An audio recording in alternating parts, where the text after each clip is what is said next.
Eu estava comemorando com minha filha e no restaurante a polícia chegou. O ambiente era sofisticado, com toalhas brancas e talheres brilhando sob a luz suave. Minha filha, Ana, falava animadamente sobre sua promoção no trabalho, seus olhos cheios de um futuro que eu lutei para garantir. Eu sorria e concordava, mas meu olhar estava fixo na porta. Quando os dois policiais entraram, altos e sérios em seus uniformes, o murmúrio de conversas no salão diminuiu. Ana parou de falar e me olhou confusa. Eu apenas peguei minha taça de água com a mão firme, uma calma que levei mais de 40 anos para construir. O gelo dentro do copo não era mais frio que a vingança que eu estava prestes a servir. Se você se sentiu compelido pela minha história de espera e justiça, inscreva-se no canal. Quero compartilhar mais detalhes sobre como planejei cada passo, cada movimento, até o momento final. Há décadas, eu era outra pessoa. Uma mulher jovem, esposa de um homem bom e sonhador, meu marido. Juntos, eles criaram uma pequena empresa do zero. O sócio dele, Marco, era como um irmão, mas a ganância envenenou aquela amizade.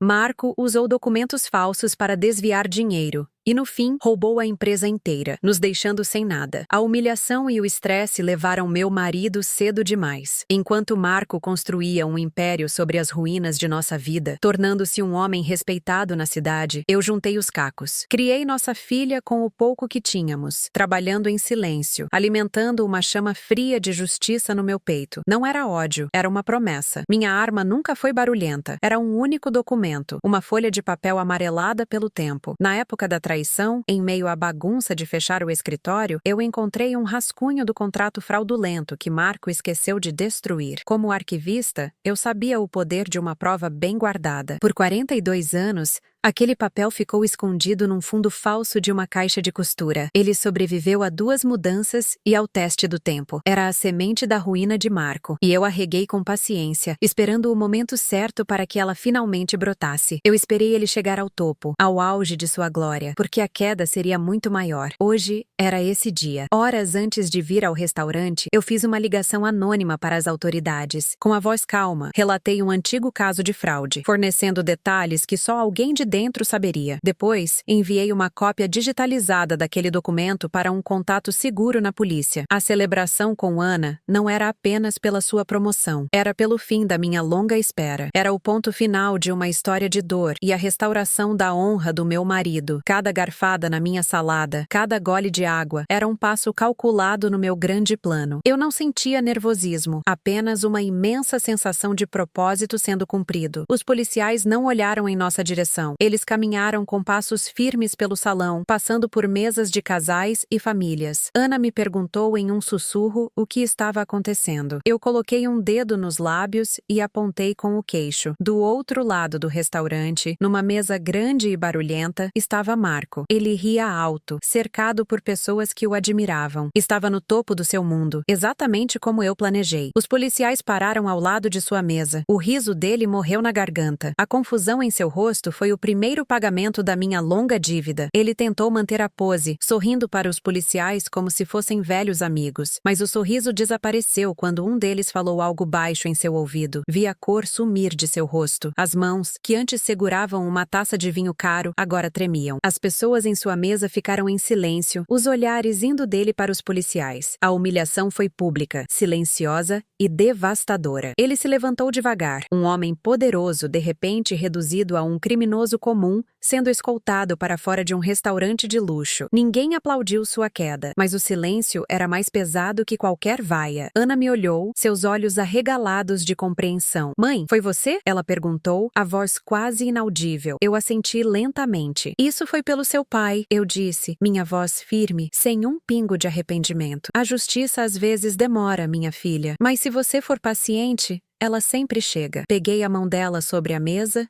e apertei. Pela primeira vez em décadas, o peso em meus ombros desapareceu. Olhei pela janela as luzes da cidade brilhando lá fora. A vingança não era doce, era apenas paz. Um silêncio profundo e tranquilo que finalmente preencheu o vazio que eu carregava por tanto tempo. Ana continuou me olhando, o choque dando lugar a uma admiração assustada. "Todos esses anos, você nunca disse nada. Você carregou isso sozinha?" Eu apenas balancei a cabeça, um gesto que continha décadas de solidão e propósito. O garçom se aproximou, hesitante, para perguntar se queríamos a conta. Eu coloquei o dinheiro sobre a mesa, mais do que o suficiente para cobrir nosso jantar inacabado. Vamos embora, querida, eu disse suavemente. Enquanto caminhávamos para a saída, senti os olhares de todo o restaurante em nossas costas. Não eram olhares de acusação, mas de pura curiosidade. Pela primeira vez, eu não me senti invisível. Eu era a arquiteta daquela cena silenciosa, a mão que finalmente moveu a peça final no tabuleiro. O silêncio no carro era denso. Ana dirigia, as mãos firmes no volante, mas eu via sua mente trabalhando, tentando conectar a mãe que a criou com a mulher que acabara de derrubar um império com uma ligação. Como? Ela finalmente perguntou, a voz baixa. Como você aguentou? Eu olhei para as luzes da cidade passando pela janela, borrões de cor na escuridão. Não era um peso, Ana. Era uma armadura, expliquei. Cada dia que Marco ficava mais rico e mais respeitado, minha determinação ficava mais forte. O ódio queima rápido, mas a justiça é uma brasa que você alimenta com paciência. Eu esperei que ele esquecesse completamente de nós, que se sentisse seguro no topo do mundo. A queda de um homem que já está no chão não faz barulho. Quando chegamos em casa, o nosso pequeno e confortável apartamento pareceu um santuário. Eu fui até meu quarto e voltei com a velha caixa de costura. Abri o fundo falso e tirei o documento original, o papel amarelado e frágil. Entreguei a ela. Ana o segurou com um cuidado quase religioso, lendo as palavras que selaram o destino do seu pai. E agora, o de Marco. Ele falsificou a assinatura do papai aqui. Eu apontei com o dedo. E criou uma cláusula que transferia todos os ativos em caso de dissolução. Depois, ele inventou uma dívida falsa para forçar essa dissolução. Era um plano perfeito, mas ele cometeu um erro. Deixou este rascunho para trás. Nos dias seguintes, a história explodiu. O nome de Marco estava em todos os noticiários. Sua imagem de homem de negócios respeitado e benfeitor da cidade se desfez em pó. A investigação revelou uma vida inteira de fraudes. Não éramos as únicas vítimas. Outras famílias, outros sócios enganados ao longo dos anos começaram a aparecer. Um dia, recebi uma ligação de um homem chamado Sérgio. Ele era um dos primeiros funcionários do meu marido, um jovem na época, que também perdeu tudo. Sua voz estava trêmula do outro lado da linha. Eu não sei como você fez isso, ele disse, mas você libertou muita gente. Você deu voz a todos nós que fomos silenciados por ele. Desliguei o telefone com uma nova sensação. Minha vingança não tinha sido apenas minha, tinha sido por todos. Uma noite, Ana sentou-se ao meu lado no sofá, enquanto assistíamos a um programa qualquer na televisão. Ela pegou minha mão, suas mãos jovens e fortes envolvendo as minhas, enrugadas pelo tempo. Eu sempre admirei sua força por ter me criado sozinha, ela disse, os olhos cheios de lágrimas. Mas eu não fazia ideia do tamanho dela. Você é a mulher mais forte que eu conheço, mãe. Eu apertei sua mão de volta. Eu fiz o que qualquer mãe faria pelo seu filho, e o que qualquer esposa faria pela honra do homem que amava. Não havia mais nada a ser dito. O entendimento entre nós era completo. Um laço forjado não apenas no amor, mas no respeito profundo pela jornada silenciosa que eu havia percorrido. Naquela noite, antes de dormir, peguei o porta-retratos na minha mesa de cabeceira. A foto antiga mostrava a mim e meu marido, jovens, sorrindo, com o sol batendo em nossos rostos. Seus olhos sonhadores pareciam olhar diretamente para mim. Passei o dedo sobre seu rosto na imagem. Acabou, meu amor, sussurrei para o silêncio do quarto. A dívida foi paga. Agora você pode realmente descansar em paz. Coloquei a foto de volta no lugar e apaguei a luz. Pela primeira vez em 42 anos, o futuro não era mais uma espera. Era apenas uma página em branco, pronta para ser escrita. E eu estava em paz. A poeira assentou mais rápido do que eu imaginava. Depois de algumas semanas de manchetes escandalosas, o nome de Marco desapareceu dos jornais, substituído por novas histórias, novos dramas. A cidade seguiu em frente, como sempre faz. Mas para mim e para Ana, a quietude que se instalou era diferente. Era uma calma real, sem a tensão subterrânea que me acompanhou por toda a vida. Nós jantávamos juntas, falávamos sobre o trabalho dela, sobre filmes, sobre coisas simples. A sombra que pairava sobre nossa família tinha finalmente se dissipado. Eu achava que o capítulo estava encerrado, que a minha história tinha chegado ao seu final tranquilo. Eu estava enganada. Numa tarde chuvosa de terça-feira, a campainha tocou. Ana estava no trabalho, e eu não esperava ninguém. Fui até a porta e olhei pelo olho olho mágico. Uma mulher de meia idade, com um rosto abatido e olhos inchados,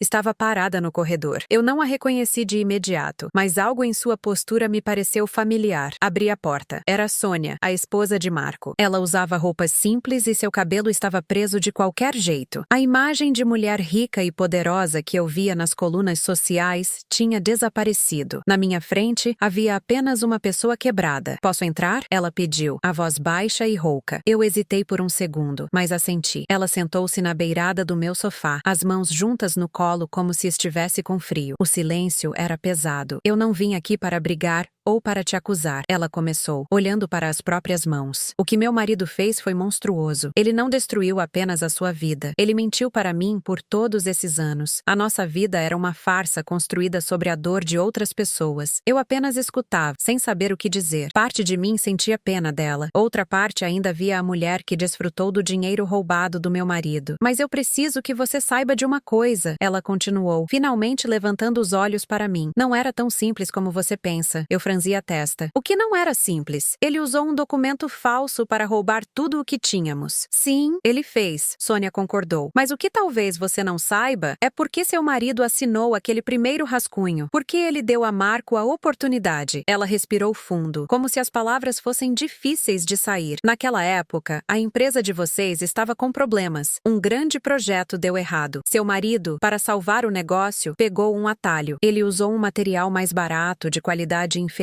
sem colocar no contrato. Foi um ato de desespero para não falir. Eu senti um frio na espinha. Eu não sabia disso. Meu marido nunca me contou. Marco descobriu, Sônia disse, a voz quase um sussurro. Ele usou isso contra seu marido. Ele o chantageou. Aquele contrato fraudulento não foi apenas um roubo. Foi o preço do silêncio. Seu marido assinou para não ser exposto como uma fraude, para proteger o nome dele. E Marco, sendo quem é, pegou tudo mesmo assim. As palavras dela me atingiram como pedras. A imagem perfeita e heróica do meu marido, o sonhador inocente e traído, começou a se rachar. Ele não era um santo. Era um homem desesperado que cometeu um erro. Um erro que custou tudo. Depois que Sônia foi embora, fiquei sentada no sofá por horas, olhando a chuva bater na janela. A minha vingança, tão limpa e justa na minha mente, de repente ficou cinzenta. Não menos necessária, mas mais triste. Quando Ana chegou, contei tudo a ela. Ela me ouviu em silêncio. Depois veio e sentou-se ao meu lado, pegando minha mão. Isso não muda o que Marco fez, mãe, ela disse com firmeza. Um erro não justifica uma vida de crimes. Papai era humano. Ele cometeu um erro tentando nos proteger. Isso não faz dele um homem mau. E não faz o que você fez ser errado. As palavras dela me trouxeram de volta. Ela estava certa. A justiça que eu busquei não era para um anjo. Era para o homem que eu amava, com todas as suas falhas e qualidades. Meu marido não era perfeito. E talvez por isso eu o amasse tanto. A paz que senti naquela noite foi diferente. Não era a paz da vitória, mas a paz da aceitação. Aceitação de que a vida é complicada, as pessoas são imperfeitas, e a verdade raramente é uma linha reta. A página em branco do meu futuro ainda estava lá, mas agora eu sabia que não precisava ser preenchida com uma história perfeita, apenas com a nossa história, real e humana. E isso era mais do que suficiente. As semanas que se seguiram foram estranhamente normais. A revelação de Sônia não apagou o crime de Marco, mas o coloriu com tons de cinza que eu não esperava. A imagem do meu marido, antes uma estátua de mármore branco, agora era de argila, com as marcas de suas próprias mãos. E de alguma forma, isso o tornava mais real, mais próximo. Ana e eu conversamos muito sobre isso. Ela me ajudou a entender que o desespero não é a mesma coisa que a maldade. O erro do meu marido foi um momento de fraqueza. O de Marco foi uma vida inteira de crueldade calculada. Essa distinção me deu um novo tipo de paz. Uma paz mais madura, que não precisava de heróis ou vilões perfeitos. A vida continuava. O escândalo de Marco foi sendo esquecido, como acontece com todas as notícias. Eu voltei a cuidar do meu pequeno jardim na varanda, a ler meus livros e a encontrar Ana para jantares tranquilos. Eu acreditava que meu papel naquela história tinha terminado. Mas um dia, um advogado chamado Ricardo me ligou. Ele se apresentou como o promotor responsável pelo caso do Estado contra Marco. Sua voz era calma e profissional. Ele disse que, apesar das provas documentais serem fortes, o meu testemunho seria crucial para mostrar o impacto humano da fraude, para dar um rosto à primeira vítima de uma longa lista.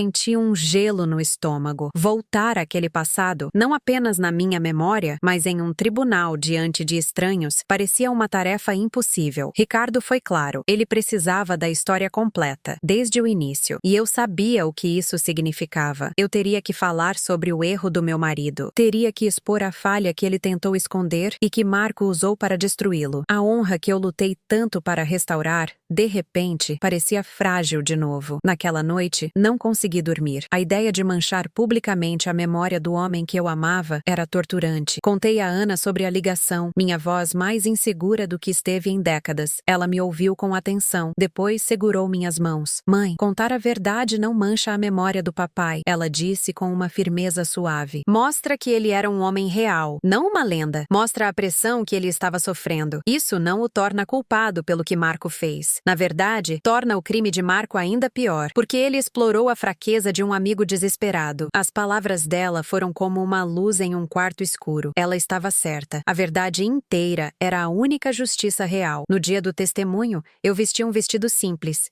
E Ana me acompanhou. O tribunal era silencioso e formal, um lugar onde as histórias eram desmontadas e analisadas sob uma luz fria. Quando chamaram meu nome, caminhei até a cadeira das testemunhas com o coração batendo forte, mas com uma nova determinação. Vi Sônia sentada na primeira fila, o rosto pálido. Nossos olhares se cruzaram por um instante, um reconhecimento silencioso da complexidade que nos unia. Respirei fundo e olhei para Ricardo. Eu contei tudo. Falei do sonho do meu marido, da alegria de construir algo do zero. E então, com a voz firme, falei do seu desespero quando o projeto falhou. Falei do material de qualidade inferior. Uma decisão errada nascida do medo de perder tudo. Descrevi a chantagem de Marco, a forma como ele usou o segredo do amigo como uma arma. E por fim, narrei a fraude final, o roubo que nos deixou sem nada e quebrou o espírito do meu marido. Ao terminar, um silêncio pesado tomou conta da sala. Eu não chorei. Eu apenas disse a verdade. Ao sair do tribunal, senti como se um último fantasma tivesse finalmente me deixado.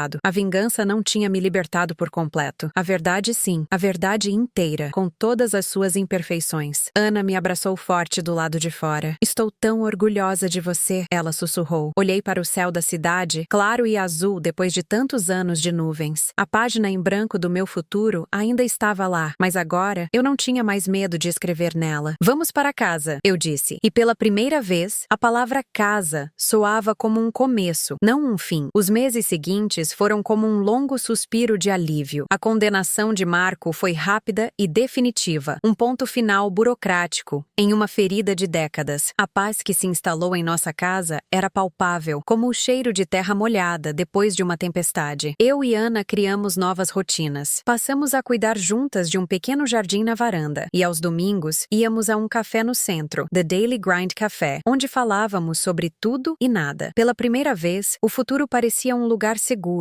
um convite, e não uma ameaça. A memória do meu marido não era mais um peso de injustiça, mas uma lembrança suave, como uma canção antiga. A história, eu pensava, tinha realmente acabado. Então, Ana conheceu Daniel. Ela o mencionou pela primeira vez numa noite de sexta-feira, os olhos brilhando de um jeito que eu não via há muito tempo. Eles se conheceram em um projeto de voluntariado. Segundo ela, Daniel era inteligente, gentil e tinha um sorriso que parecia aquecer o ambiente. Em poucas semanas, ele se tornou uma presença constante e bem-vinda em nossa vida. Trazia flores para mim, consertava a prateleira que estava solta há meses e, o mais importante, olhava para Ana como se ela fosse a única pessoa no mundo. Eu estava feliz por ela, genuinamente feliz, mas no fundo do meu peito, uma pequena semente de desconfiança teimava em não morrer. Era uma sensação fria, um instinto afiado por 42 anos de vigilância. Ele falava sobre seu trabalho, seus hobbies, mas era vago sobre sua família, dizendo apenas que era uma história complicada. A verdade se revelou numa tarde de sábado. Ana e Daniel estavam na cozinha, rindo, enquanto tentavam seguir uma receita de bolo. Eu estava na sala, organizando alguns livros antigos. Daniel veio pegar um copo de água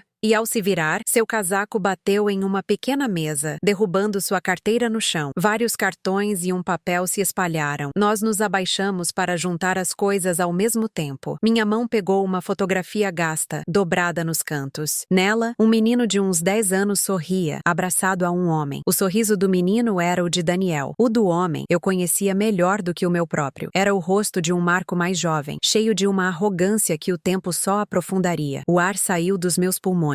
O chão pareceu desaparecer sob os meus pés. O gelo da vingança, que eu pensei ter derretido, voltou a se formar no meu estômago. Entreguei a foto a ele, minhas mãos firmes por puro hábito. Nossos olhos se encontraram, e no dele eu vi o pânico de quem é descoberto. Ele rapidamente guardou tudo e inventou uma desculpa para ir embora, deixando uma Ana confusa e um bolo pela metade na cozinha. Naquela noite, quando Ana dormiu, eu não consegui fechar os olhos. A traição parecia ainda mais cruel desta vez, porque não era dirigida a mim, mas à minha filha, a sua felicidade que eu tanto lutei para proteger. No dia seguinte, pedi que Daniel viesse conversar comigo, sozinho. Ele veio. Sentou-se no mesmo sofá onde Sônia havia se sentado, mas não havia fragilidade em sua postura, apenas uma tensão controlada. Coloquei a questão diretamente. Você é o filho de Marco, não é? Ele não negou. Apenas assentiu, o rosto pálido. Eu precisava entender, ele disse a voz baixa. A vida inteira. Meu pai foi um herói para mim, o homem que construiu tudo do nada. E então, sua história destruiu essa imagem. Eu li cada palavra do seu testemunho. Eu precisava ver quem eram as pessoas por trás daquelas palavras. Eu o escutava, o coração uma pedra de gelo. E a Ana? Perguntei, a voz um fio. Usar minha filha foi parte do seu plano de entender? Ele finalmente olhou para mim, e seus olhos estavam cheios de um desespero que me surpreendeu. No começo, talvez, ele admitiu, a voz embargada. Mas não é mais. Eu não planejei isso. Eu juro. Eu me apaixonei por ela. De verdade. As palavras dele pairaram no ar, pesadas e impossíveis. A minha vingança tinha criado um eco, uma onda que voltou para nos atingir de uma forma que eu jamais poderia ter previsto. Olhei para aquele jovem, filho do meu inimigo, que amava minha filha. A página em branco do meu futuro, que parecia tão clara e simples, de repente se encheu de rabiscos, de perguntas sem respostas. A paz que eu encontrei não era o fim da história, era apenas o silêncio antes de uma nova e talvez mais dolorosa tempestade. Eu continuei olhando para Daniel, o filho do homem que destruiu minha vida. O desespero em seus olhos era real, mas a verdade era uma faca de 2 gumes. Se ele estava mentindo, ele era tão cruel quanto o pai. Se estava dizendo a verdade, o amor dele por Ana era uma consequência direta da minha vingança. Um fruto envenenado da árvore que eu mesma plantei. A minha calma, aquela muralha que construí por décadas, começou a tremer. Por um momento, não vi o jovem apaixonado à minha frente, mas sim o fantasma de Marco, rindo da ironia do destino. A minha busca por justiça tinha encurralado a pessoa que eu mais amava no mundo. Eu não acredito em você, eu disse, e minha voz soou mais fria do que eu pretendia. Amor não nasce de um plano de investigação. Amor não usa as pessoas como ferramentas. Ele balançou a cabeça tentando falar, mas eu levantei a mão. Não importa o que você sente agora. Você começou isso com uma mentira. E mentiras, na minha família, têm um preço muito alto. Você precisa ir embora. Agora. Ele se levantou, derrotado. Não havia mais nada a ser dito. Na porta, ele olhou para trás uma última vez. Eu nunca quis machucá-la. Eu sei que você não acredita, mas é a verdade. Então ele se foi, e o silêncio que ficou era mais pesado do que qualquer palavra. Passei o resto da tarde sentada no sofá, olhando para a porta fechada. Cada som da rua me fazia pular. Eu estava esperando por Ana, e pela primeira vez em muito tempo eu sentia medo. Medo de contar a ela, medo de ver a luz em seus olhos se apagar. A felicidade dela era a única vitória que realmente importava. E agora, eu mesma teria que destruí-la. Quando ouvi a chave dela na porta, meu coração gelou. Ela entrou sorrindo, segurando uma pequena caixa de doces. Olha o que eu trouxe para comemorarmos a semana. O Daniel me disse que são os seus favoritos. O que você faria no meu lugar? Compartilhe suas reflexões nos comentários. A vingança é um prato que se come frio, mas será que vale a pena? A caixa caiu das minhas mãos quando ela me entregou. Os doces se espalharam pelo chão, pequenas manchas de cor em nosso tapete cinza. Ana olhou para mim, o sorriso desaparecendo. Mãe, o que aconteceu? Eu a fiz sentar. Peguei suas mãos entre as minhas. Elas estavam quentes, cheias de vida. As minhas estavam frias como pedra. Ana, nós precisamos conversar sobre o Daniel. Contei tudo, desde a foto na carteira até a confissão dele. Cada palavra que saía da minha boca parecia um caco de vidro cortando o ar. Vi a confusão no rosto dela se transformar em negação e depois em uma dor profunda e silenciosa. Ela não gritou, ela não chorou imediatamente. Ela apenas ficou pálida, os olhos fixos em um ponto na parede, como se estivesse tentando entender uma língua estrangeira. Então, tudo foi mentira? Ela sussurrou, a voz fraca. Ele se aproximou de mim por causa de você? Por causa do pai dele? Eu não tinha respostas que pudessem aliviar aquela dor. Eu não sei, minha filha. Eu só sei como começou. Finalmente, as lágrimas vieram, grossas e silenciosas. Elas escorriam por seu rosto. Eu a abracei, sentindo seus ombros tremerem. Naquele momento, não havia vencedores. A justiça que eu busquei tinha um custo que eu nunca imaginei. Marco estava na prisão, mas seu fantasma ainda estava em minha casa, ferindo minha filha. Depois de um longo tempo, Ana se afastou, enxugando o rosto com as costas das mãos. Seu olhar não era mais de uma menina com o coração partido, mas de uma mulher que encarava uma verdade terrível. Eu preciso falar com ele, ela disse, a voz firme, apesar da dor. Eu preciso ouvir da boca dele. Eu assenti. A história não tinha acabado. A página em branco do futuro que eu imaginei estava manchada, e agora teríamos que aprender a escrever sobre as manchas.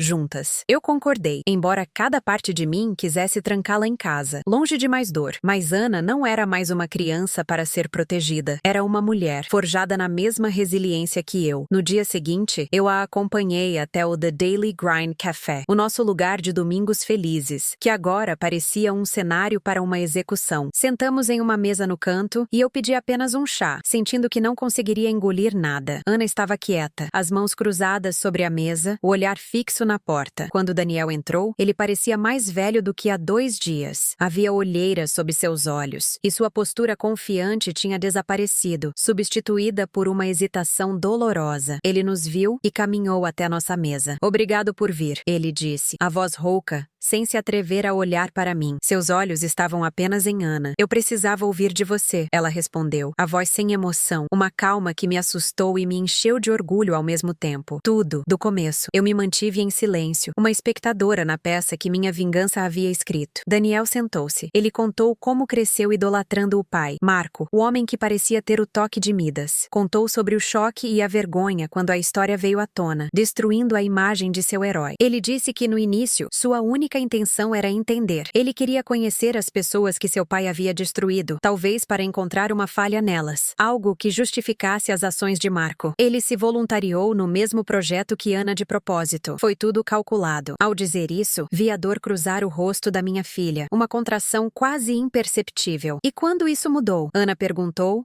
a voz ainda firme. Na primeira vez que ouvi você rir, Daniel disse, e pela primeira vez, ele olhou para mim. Eu a ouvi falando sobre o seu trabalho, sobre os planos para o futuro, com tanta paixão. Não havia amargura, não havia ódio, havia apenas vida. E eu percebi que vocês não eram apenas nomes em um processo judicial, eram pessoas reais. E eu me apaixonei por ela. Eu sei que parece uma desculpa, mas é a verdade. A mentira foi como eu comecei, mas o que eu sinto não é mentira. Ana o escutou até o fim, o rosto impassível. O silêncio que se seguiu foi longo e pesado. O barulho do café ao nosso redor parecia distante, como se estivéssemos em uma bolha. Finalmente, ela falou, eu acredito que você sente alguma coisa, Daniel. Talvez você até acredite que é amor, mas o que você não entende é que a verdade é a base de tudo. Você construiu nossa história sobre um alicerce de mentiras. Cada risada, cada conversa, cada momento, agora está tudo manchado. Eu não posso viver olhando para você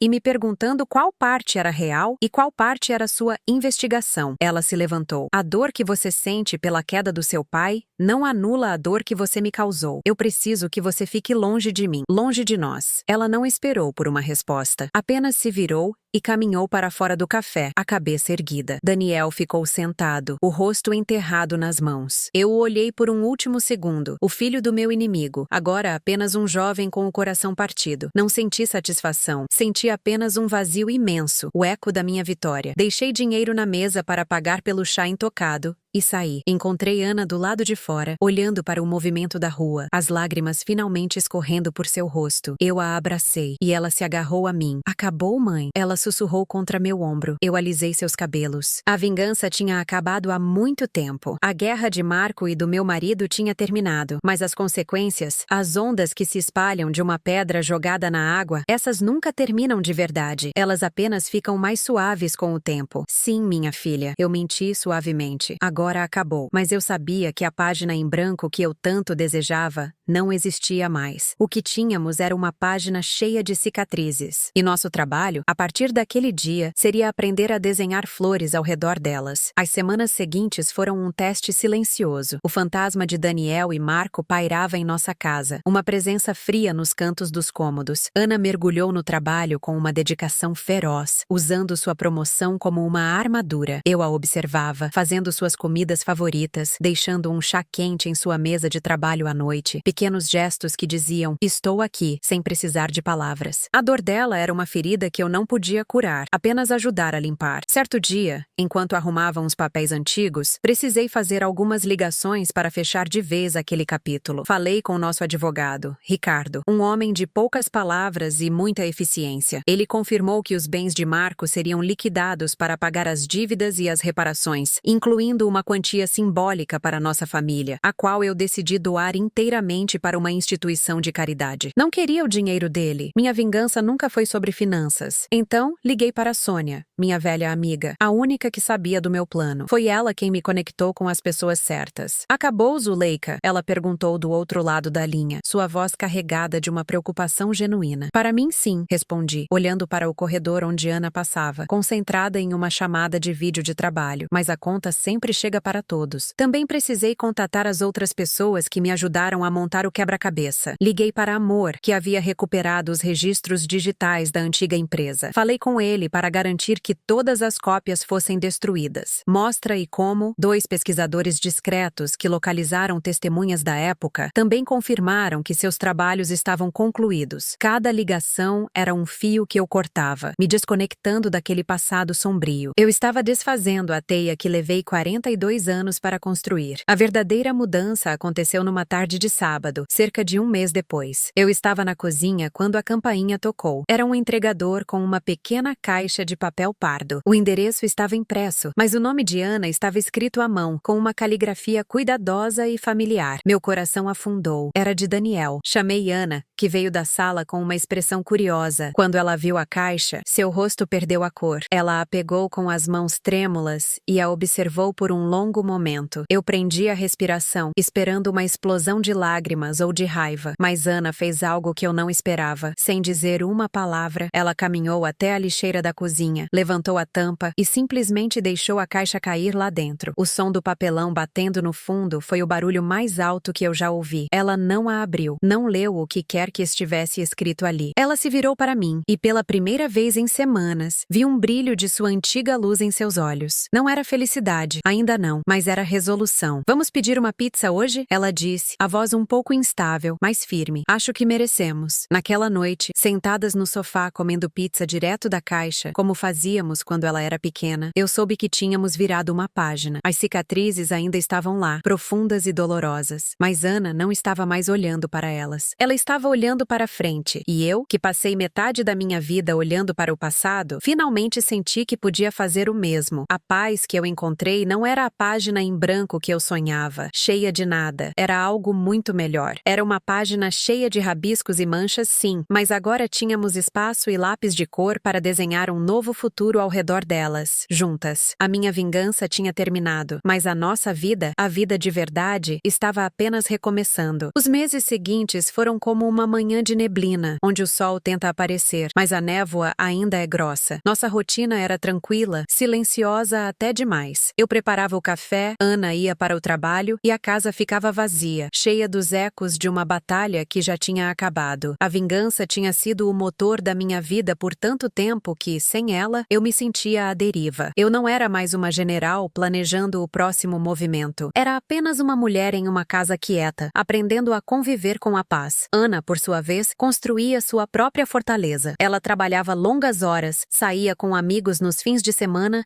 E falava sobre tudo, menos sobre Daniel. Era uma ferida que ela estava tratando sozinha, e meu papel era garantir que o ambiente ao redor dela fosse seguro para curar. Numa terça-feira ensolarada, sentindo a necessidade de sair daquelas paredes, fui até a Biblioteca Pública Central. Era um lugar que eu amava na minha juventude. O cheiro de papel antigo e o silêncio respeitoso sempre me acalmaram. Enquanto folheava um livro de história, uma voz hesitante me chamou. Com licença, a senhora é Zuleika? Virei-me e vi um homem idoso, de cabelos brancos e olhos gentis, apoiado em uma bengala. Levei um segundo para reconhecê-lo. Era Osvaldo, que tinha sido técnico na empresa do meu marido, décadas atrás. Ele sorriu, um sorriso cansado, mas genuíno. Sentamos em um banco perto da janela, e o sol da tarde iluminava a poeira que dançava no ar. Eu me preparei para perguntas sobre Marco, sobre o escândalo que abalou a cidade. Mas Osvaldo não falou sobre nada disso. Ele falou sobre meu marido. Eu nunca me esqueci dele, disse Osvaldo à voz baixa. Uma vez, meu filho mais novo ficou muito doente. Os custos do hospital eram altos.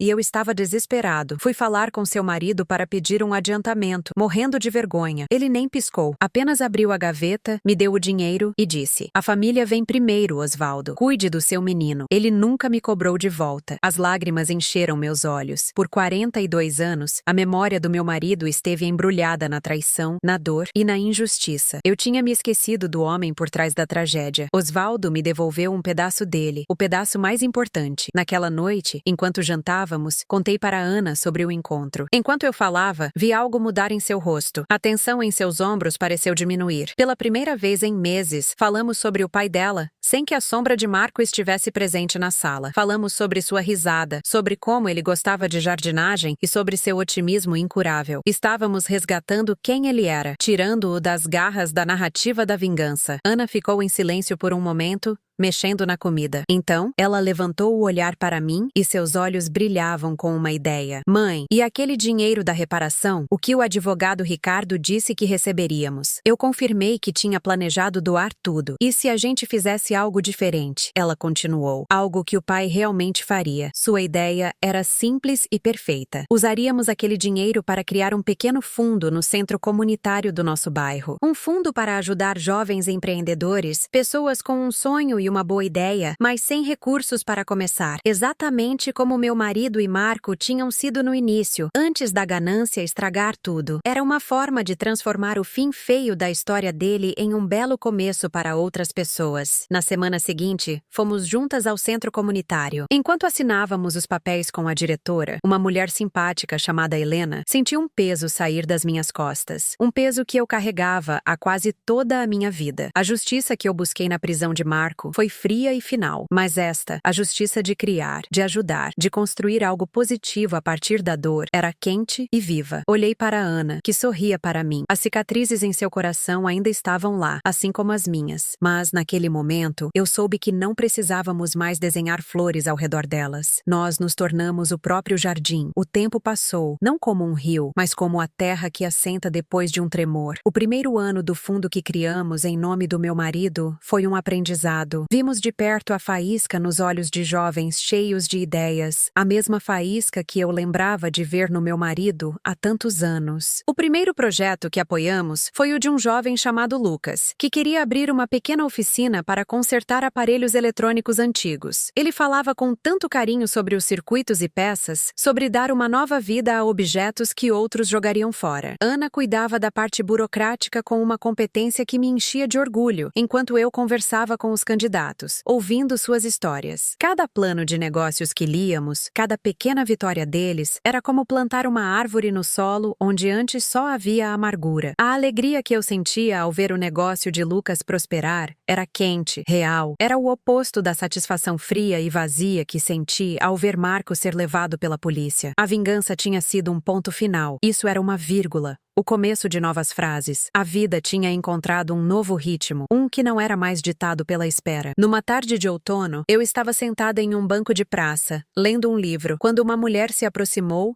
e parou a alguns passos de distância. Ela era elegante, mas de uma forma cansada. Havia uma tristeza em seus olhos que o tempo não tinha apagado. Era Cláudia, a esposa de Marco. Meu primeiro instinto foi de fechar o livro e ir embora, mas algo me fez ficar. Ela não parecia zangada, apenas esgotada. Ela se sentou na outra ponta do banco, mantendo uma distância respeitosa. Ficamos em silêncio por um longo tempo, apenas observando as folhas caindo das árvores. Finalmente, ela falou, a voz baixa, quase um sussurro. Eu precisava dizer uma coisa. Ela começou sem olhar para mim. Eu não vim para pedir desculpas por ele. Não há desculpas. Eu só queria que você soubesse, ele nunca foi feliz. Eu a escutei. Surpresa. Ela continuou, contando como a riqueza e o status nunca preencheram o vazio dentro de Marco. Ele vivia com medo, sempre olhando por cima do ombro, desconfiado de todos. A casa deles era um palácio de gelo, sem risadas verdadeiras. Ele construiu um império sobre um alicerce podre e passou a vida inteira com medo de que tudo desabasse, disse Cláudia. Quando a polícia chegou naquele restaurante, eu vi alívio nos olhos dele por um segundo. Alívio por finalmente ter acabado. Ela me contou que Daniel havia se mudado para outra cidade. Ele estava trabalhando em uma pequena empresa, tentando construir um nome para si mesmo. Um nome que não estivesse manchado pelo do pai. Ele nunca mais tentou entrar em contato com Ana. Ele a amava de verdade, Cláudia disse. E dessa vez, ela olhou para mim. Acho que foi a única coisa real na vida dele nos últimos tempos. E ele estragou tudo, como o pai. Ela se levantou, ajeitou o casaco e foi embora sem dizer mais nada, me deixando sozinha com suas palavras. Naquela noite, contei a Ana sobre o encontro. Ela ouviu em silêncio, absorvendo cada detalhe. Eu esperava ver dor em seu rosto, mas o que vi foi uma calma profunda, uma aceitação. Eu espero que ele encontre a paz dele, mãe, ela disse, referindo-se a Daniel, longe daqui, e espero que ela também encontre. Naquele momento, eu entendi a verdadeira natureza da minha vitória. Não foi a queda de Marco, foi a força de Ana. Foi a nossa capacidade de pegar os destroços de uma vida e construir não um muro, mas um jardim. A memória do meu marido, que por tanto tempo ficou presa à história de sua traição, finalmente estava livre. Agora, eu me lembrava dele como Osvaldo o descreveu. Um homem bom que colocava a família em primeiro lugar. A justiça não estava no castigo de um homem, mas na liberdade do outro. A vingança serviu para fechar um livro que me assombrou por 42 anos. Mas a vida, eu finalmente entendi, não é sobre fechar livros. É sobre aprender a escrever os próximos, com as mãos firmes e o coração em paz. 2 anos se passaram. A vida, que antes era uma contagem regressiva para um único dia de acerto de contas, agora se desdobrava em uma série de manhãs comuns e preciosas. O fundo em memória do meu marido, que Ana e eu criamos, tinha se tornado o centro dos meus dias. Alugamos uma pequena sala no centro comunitário, um espaço simples com paredes brancas e muitas plantas, onde recebíamos pessoas com sonhos nos olhos. O negócio de conserto de eletrônicos de Lucas, nosso primeiro projeto, agora tinha 2 funcionários. Vê-lo prosperar me trazia uma alegria serena, uma sensação de dever cumprido que a queda de Marco jamais me proporcionou. Ana se dividia entre seu trabalho e a administração do fundo. Vê-la analisar planilhas e orientar jovens empreendedores com a mesma seriedade e compaixão do pai dela era a verdadeira herança que importava. A dor pela traição de Daniel tinha se transformado em uma sabedoria cautelosa, uma camada a mais em sua força. Certa tarde, estávamos entrevistando uma jovem chamada Gabriela. Ela era tímida, mas seus olhos brilhavam com uma determinação feroz. Ela queria abrir uma pequena livraria com um café, um lugar onde as pessoas do bairro pudessem se encontrar, ler e conversar. Seu plano de negócios era impecável, cada detalhe pensado com cuidado. Enquanto ela falava, contou um pouco de sua história. Seus pais também tiveram uma pequena empresa, anos atrás, e foram enganados por um fornecedor desonesto, perdendo tudo. Eles se reergueram, mas a desconfiança e a amargura nunca os deixaram completamente. Eu quero construir algo que seja o oposto disso, disse Gabriela, a voz firme. Um negócio baseado na confiança, na comunidade. Quero provar que é possível ter sucesso sendo bom. As palavras dela ecoaram em mim. Ela era a imagem de mim mesma, décadas atrás, juntando os cacos de uma vida quebrada pela traição de outra pessoa. Mas havia uma diferença fundamental. A dor dela não tinha se transformado em um plano de vingança. Tinha virado combustível para criar algo positivo. Eu a olhei, a garota que poderia ter sido minha filha em outra vida, e senti uma admiração profunda. Sua história é muito parecida com a da nossa família, eu disse suavemente. Me diga, Gabriela, você nunca sentiu o desejo de fazer essa pessoa pagar pelo que fez aos seus pais? Ela pensou por um instante, o olhar perdido na janela. No começo, sim, ela admitiu. Eu tinha muita raiva, mas então eu percebi que carregar essa raiva era como segurar segurar uma brasa quente para jogar em alguém. No fim, a única pessoa que se queima sou eu. Meus pais viveram olhando para o passado. Eu escolhi olhar para a frente. Naquele momento, enquanto Ana sorria para mim do outro lado da mesa, um sorriso que dizia: "Você está ouvindo isso?" Eu entendi tudo com uma clareza que me tirou o fôlego. Por 42 anos, eu segurei aquela brasa. Eu a protegi do vento, mantive-a viva no escuro, esperando o momento certo para atirá-la. E quando finalmente o fiz, a labareda iluminou a ruína de Marco, mas o calor que restou em minhas mãos era frio e vazio. Gabriela, com sua sabedoria jovem e instintiva, tinha encontrado um caminho melhor. Ela não estava desenhando flores ao redor das cicatrizes. Ela estava usando o terreno marcado pela dor para plantar um jardim de verdade. Nós aprovamos o projeto dela sem hesitação. Naquela noite, eu e Ana estávamos sentadas na varanda, tomando chá. A cidade brilhava à nossa frente. Um mar de luzes indiferente às nossas pequenas batalhas e vitórias. "Ela te lembrou de alguém, mãe?" Ana perguntou, quebrando o silêncio confortável. Eu sorri. Ela me lembrou da mulher que eu poderia ter sido se tivesse escolhido um caminho diferente. Ana pegou minha mão, seus dedos entrelaçados nos meus. "Você escolheu o caminho que precisava, mãe, para nos trazer até aqui." Eu olhei para nossas mãos unidas. A vingança tinha sido uma jornada solitária, um túnel escuro que atravessei por décadas, mas a vida que veio depois, essa era uma estrada aberta, ensolarada, que eu caminhava ao lado da minha filha. A justiça, eu finalmente compreendi, não era um ato de destruição, mas de criação. Não era sobre equilibrar a balança do passado, mas sobre construir um futuro mais generoso. As cicatrizes ainda existiam, claro, mas elas não doíam mais. Tinham se tornado apenas o mapa de onde viemos, e não mais o destino para onde íamos. E pela primeira vez em quase 50 anos, eu me senti completamente livre. 5 anos se passaram. A liberdade que eu senti naquela noite na varanda não foi um sentimento passageiro. Ela se tornou o ar que eu respirava. A pequena sala no centro comunitário, que antes era apenas um escritório para o nosso fundo, virou um ponto de encontro. A livraria de Gabriela, com seu café e cheiro de livros novos, era agora o coração do bairro. As pessoas não iam lá apenas para comprar, mas para conversar, para se sentirem parte de algo. Ana e eu frequentávamos o local nos fins de semana, e ver Gabriela sorrindo, atendendo seus clientes, era um lembrete constante de que escolhemos o caminho certo. O fundo, que levava o nome do meu marido, já tinha ajudado a lançar mais de uma dúzia de pequenos negócios. Cada um era uma história de esperança, uma prova de que a bondade podia, sim, ser um bom negócio. Minha vida ganhou uma rotina que me acalmava. Pela manhã, eu cuidava do meu pequeno jardim na varanda. À tarde,